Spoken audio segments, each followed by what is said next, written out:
संपन्नता की ओर बढ़ते कदम। परमात्मा इशारे। ओम शांति।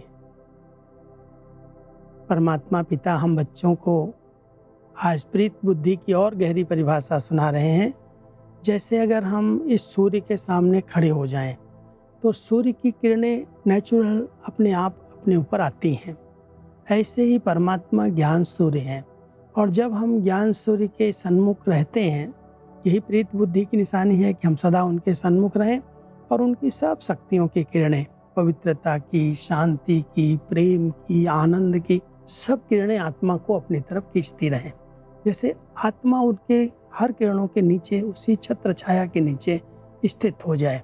तो आज प्रीत बुद्धि की और गहरी परिभाषा परमात्मा अपने बच्चों को सिखा रहे हैं, सुना रहे हैं। बच्चे, जैसे सूर्य के सामने देखने से सूर्य की किरणें अवश्य आती हैं, इसी प्रकार अगर ज्ञान सूर्य बाप के सदा सन्मुख रहते हैं, अर्थात सच्ची प्रीत बुद्धि है, तो ज्ञान सूर्य के सर्व गुणों की किरणें अपने में अनुभव करेंगे।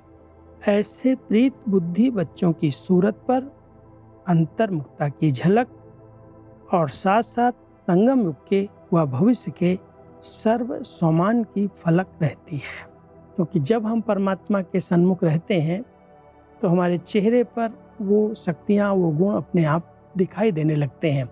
आत्मा अपने आप अंतर्मुखी बनती जाती, बाह्य मुक्ता खत्म हो जाती है।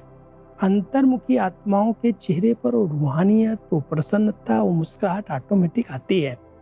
तो वर्तमान समय हम सभी जितना उस परमात्मा ज्ञान सूर्य के सन्मुख रहते हैं, वो गुण, वो शक्तियाँ हमारे चेहरे से दिखाई देने लगती हैं।